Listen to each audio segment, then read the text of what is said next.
Welcome back to Pokemon episode summaries. Today, I'll be doing episode 253, Beauty is Skin Deep. The episode begins with Ash running towards Blackthorn Lake so that he could get to Blackthorn City. Misty and Brock question why he was running so much when he would just be stopped by the lake anyways. But Ash replies that that didn't mean that he couldn't speed the fuck up on his way to the lake, reminding them that the sooner he got to the gym and beat it, the sooner he could get to the Johto League.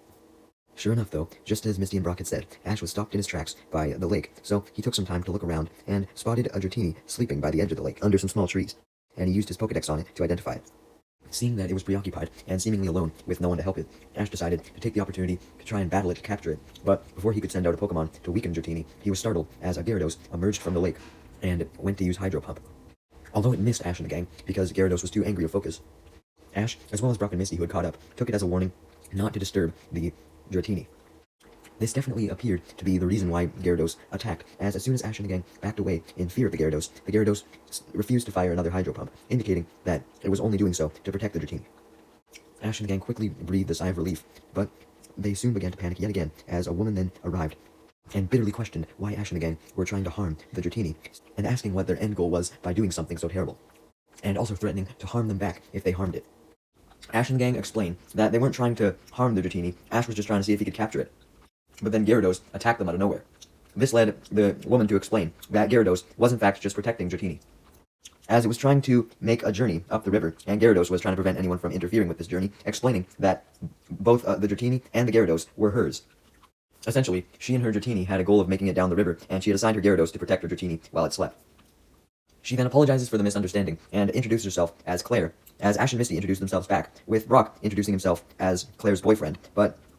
Claire ignores his obvious, desperate flirtation attempts, and instead focuses her attention on her Dratini, which had since woken up and began to swim down the river, leaving Claire and her Gyarados to follow after it. Ash and the gang go to follow as well, but they were stopped mid-run by an old man with a big bag over his shoulders as he ran into Ash. Ash tried to avoid the run-in, but he couldn't very well, as he almost fell over, and Kaburagi did fall over, but remarked that he was totally fine, and still seemed extremely energetic despite the fall. Ash warns him that he wouldn't have fallen if he wasn't running super fast in the first place, and asked what the big hurry was, leading Kaburagi to explain that he needed to get to Claire or there would be huge trouble, as he had to give her an important item. He calls out for her, warning her about the trouble that would ensue if she didn't come to him, but there was no response. So he goes running again, only to fall again, as he quickly gets up and shows the peace sign, as he says, "I'm still in one piece," and he calls out for Claire yet again. When Claire doesn't respond again, Ash and the gang take the time to question what this important item Kaburagi needed to give her was, leading Kaburagi to show it to Ash and the gang, stating that it was known as the Dragon Fang, an artifact that was kept preserved in Blackthorn City, and was absolutely crucial to where Claire and Kaburagi were heading.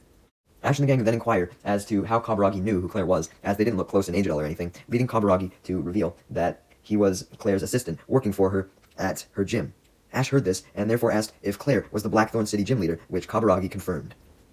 Kaburagi then explained that he had managed to get his hands on the Dragon Fang due to the Blackthorn City gym leader and all of its workers, such as himself, were responsible for preserving Blackthorn City's history, and keeping the Dragon Fang safe was one of these duties, since the Dragon Fang was so important because it was related to a purification ritual. Ash and the gang and Kaburagi continued to chase after Claire and her Dratini and Gyarados, hoping to catch up with them, as Kaburagi explained more about the history of the Dragon Fang and why it was used in a purification ritual. Essentially, a mysterious dragon Pokemon that was unknown at this time had terrorized a whole bunch of Blackthorn City's people until, in the city's darkest hour, the first ever Blackthorn City gym leader, many years ago, managed to defeat it, and took one of its fangs, being this Dragon Fang, as a sign of victory. The Dragon Fang has since been passed down through generations after generations of Blackthorn City gym leaders, including Claire now. And every once in a while, it was the duty of the Blackthorn City gym leader to purify the Dragon Fang in a ritual, because it was essentially believed that if the Fang from the evil dragon Pokemon was purified, then no other dragon Pokemon would ever attack Blackthorn City again. And not only would the Dragon Fang make all of the dragon Pokemon not attack any of the residents, but it would also make them more friendly toward all the residents, and also a lot stronger. And also added that it was only Claire that could perform this ritual, since Claire was the Blackthorn City gym leader, which was the highest respected person in Blackthorn City, and only a person of that stature could perform the ritual, apparently. Kaburagi then said that Claire had seemed very interested in performing the ritual, especially because the ritual would make her Dratini stronger, so he wondered why Claire and Dratini seemed to not want to do the ritual right now, as they weren't responding to his calls. Meanwhile, Team Rocket was further upstream, ahead of even Claire, as they were relaxing in some beach chairs, finally getting their long-deserved R&R. However, they were hot as fuck, and James complained about this, wishing that he had some goddamn ice in his drink, as it was all melted already. Jessie and Meowth ignore James' complaints as they simply just enjoy their nice glasses, when suddenly Dratini passes by, Claire's Dratini, and Jessie immediately finds it extremely cute and declares that she wanted it as her own Pokemon. She orders James to try and get it for her, knowing that they would have to weaken the Dratini, so James sends out his Weezing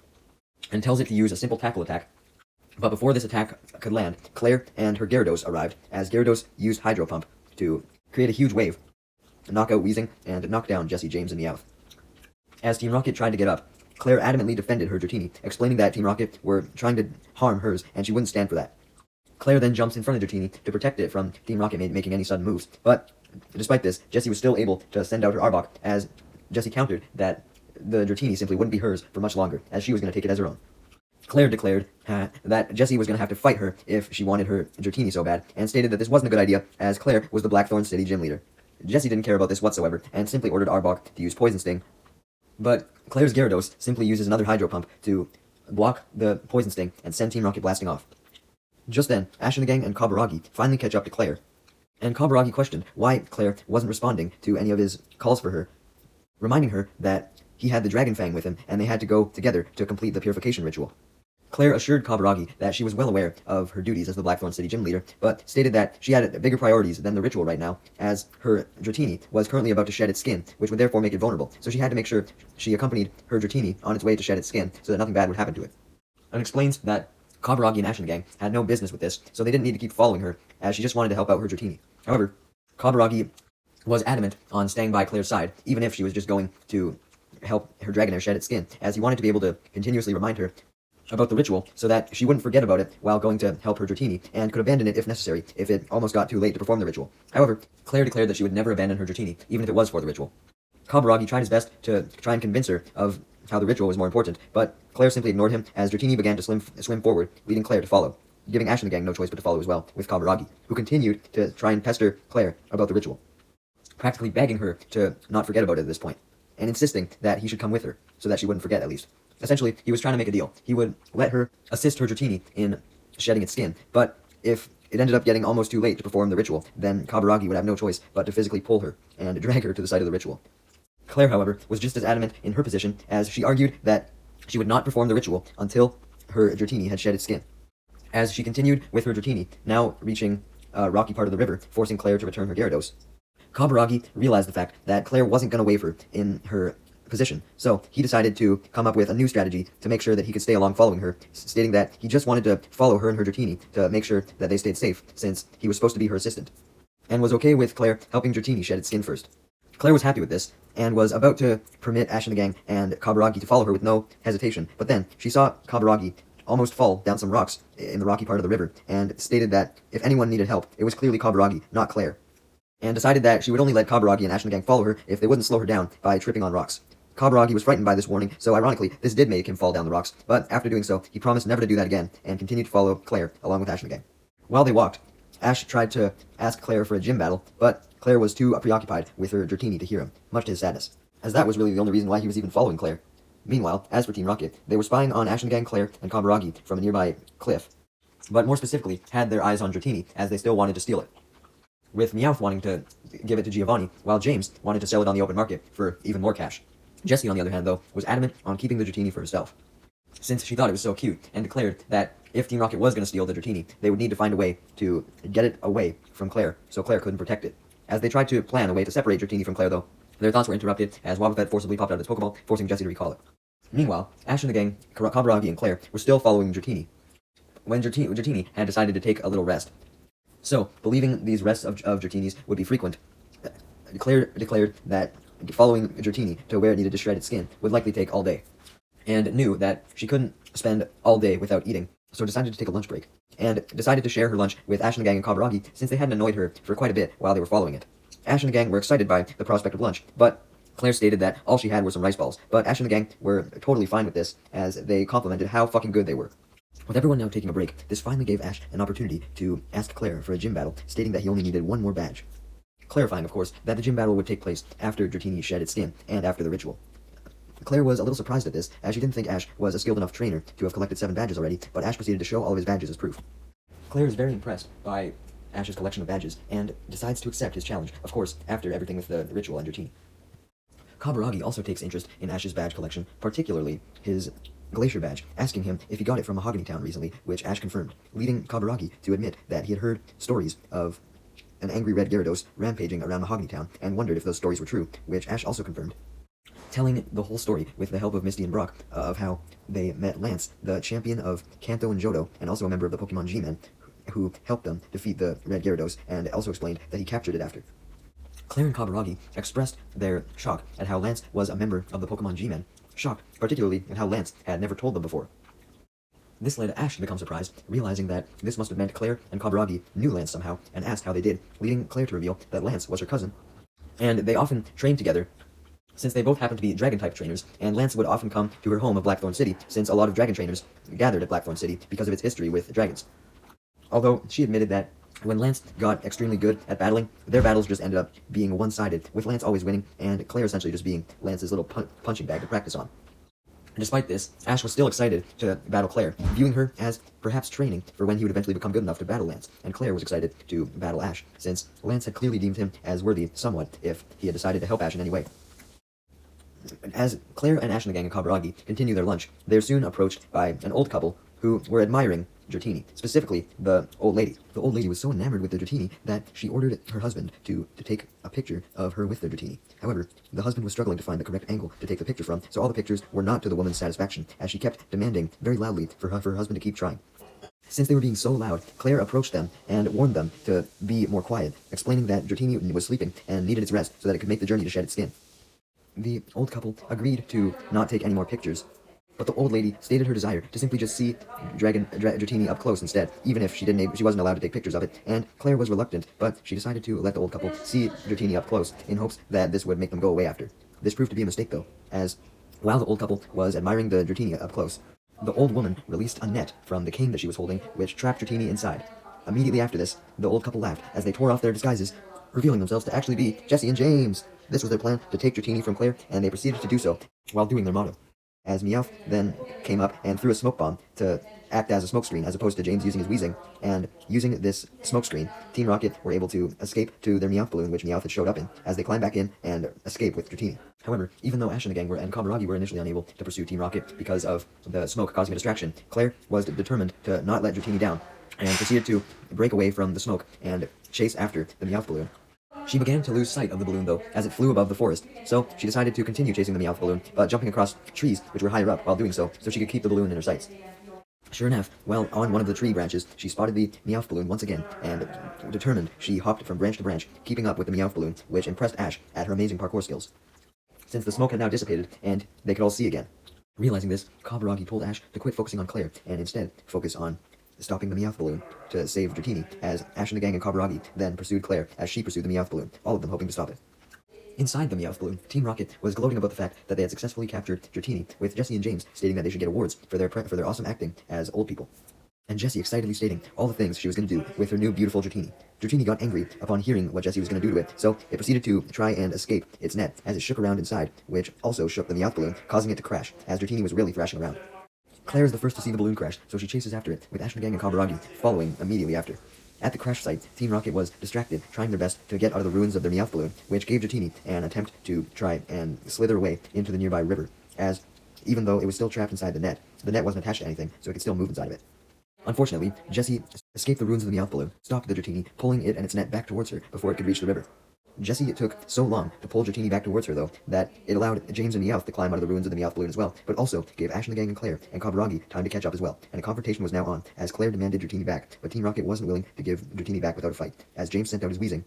prompting Claire to send out Gyarados. Weezing goes to make the first attack with a sludge, but Gyarados easily counters it with Hydro Pump, and then manages to whap Weezing away, making Meowth impressed by Claire's battle skills, which led James to scold him, questioning whose side Meowth was on. James was soon cut off, as Weezing was knocked out, being knocked into him. With Team Rocket distracted by this, Ash saw the perfect opportunity to have Pikachu use Thunderbolt. But then Wobbuffet forcibly popped out of its Pokeball, leading Jessie to tell it to make itself useful and use Counter.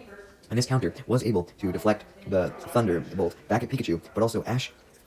as well as Team Rocket themselves. Misty, Brock, Claire, and Kaburagi were also about to get hit, but the only other one that was actually in harm's way was Claire's Dratini. However, Claire was desperate to save her Dratini, so she jumped in the way of the Thunderbolt and took the damage for Dratini, protecting it. Dratini couldn't stand to see its trainer hurt at the cost of protecting it. So it managed to evolve into Dragonair because of this, wanting to protect Claire, as Claire had just protected it. So, as Ash scanned Dragonair with his Pokedex to learn more about it, Claire watched in amazement as Dratini used its powers of controlling the weather to create a thunderstorm to shock Team Rocket once again, flying up in the sky and creating blue lightning to do so. Now you may be wondering how Dragonair had the ability to control the weather, but you should remember them doing this from episode 35. I know that was the longest time ago. Despite Jessie just being shocked, this isn't even what she was most mad about. She was most mad that Dratini evolved, as she thought that Dragonair was a lot less cute, so now saw no reason to capture it now that it wasn't super cute. But James retorted that Dragonair was a whole lot rarer, since Dratini were rarely seen to evolve, so therefore it would actually be an even better catch. So Jessie and Meowth then agreed with James to still capture the Dragonair. Ash and the gang and Claire were shocked to see that Team Rocket had gotten back up so quick, as James ordered Weezing to use Sludge on Dragonair, but Gyarados stepped in, doing its duty to protect it, as it countered the Sludge with Hyper Beam. Team Rocket panicked at this, but they panicked even more once Dragonair used Twister to send Team Rocket blasting off. As everyone celebrated the victory against Team Rocket, Claire thanked Dragonair for all of its help, and wished that she had prepared a special celebration just for Dragonair's evolution, as opposed to lumping that celebration with the defeating Team Rocket celebration. Kaburagi then came up and congratulated Dragonair as well, stating his belief that other Dragon Pokemon of the past would curse Team Rocket for trying to hurt the Dragonair and capture it. Just then, Dragonair realized that it still had to complete its journey, presumably to shed its skin, as it continued to swim away, leading Claire and Ash and the gang and Kaburagi to follow it. However, as Ash and the gang and Kaburagi and Claire followed Dragonair, they reached a small waterfall with a rock formation on top that was known as Riverhead Falls, the source of the water that leads into Blackthorn City. So the source of the water to Blackthorn Lake. Kaburagi then realized that Dragonair wasn't on a journey to shed its skin, it was on a journey to find the perfect place for the ritual, since Riverhead Falls was the destination where the ritual was supposed to take place, as it wanted the ritual to commence just as much as Kaburagi did, because Dragonair knew the effects that the ritual could have on it and all of its fellow Dragon Pokemon. So Kaburagi informed Claire that this was the place where she was supposed to perform the purification ritual to empower all Dragon Pokemon, and he proceeded to hand her the box with the Dragon Fang in it, leading Claire to begin the ritual by changing into her battle attire and praying for the empowerment of all Dragon Pokemon, wishing joy to them all across the sky, earth, and water, as she then doused the Dragon Fang in some of the lake water, which made it glow. The Dragon Fang proceeded to react to the lake water even more, as it then released a huge beam of light that transformed into the shape of a dragon, which disappeared when it reached the moon, but left a trail of light that was multicolored like a rainbow behind, along with several sparkles. Ash and the gang proceeded to speculate that this new dragon of light became a star when it reached the moon. Upon seeing the sparkle, and Kaburagi confirmed this was true, adding that whenever a Dragon Pokemon died, its body became a star in the sky, and explained that this Dragon of Light that had just went up to the moon was actually the released and now purified soul of the Dragon Pokemon that had been defeated by the first Blackthorn Gym Leader, and now that it was purified, it was now ready to go up to the moon and peacefully watch over all of the other Dragon Pokemon, strengthening them and keeping watch over them to make sure nothing bad happened. Essentially, when a Dragon Pokemon died, it proceeded to watch over other Dragon Pokemon and bless them with its power as well. Anyways, with the ritual now done, Claire agreed to battle Ash first thing tomorrow at her gym, as it was now nighttime by this point, so way too late for a battle, and she then returned the Dragon Fang to Kaburagi, who put it back in the box until it was time for the next ritual. The next day, Ash and the gang had finally made it from the falls to Blackthorn City, and also made it to the front entrance gates of the Blackthorn City gym. As Ash and the gang stood at the gates, Brock questioned Ash if he was nervous, but Ash denied this, stating that he was as hyped as ever to win his 8th Johto Gym badge, knowing for a fact that he would, although the reason why he was hesitant to enter was because he knew that this would likely be the last gym battle he would ever have. Yeah, I don't know about that.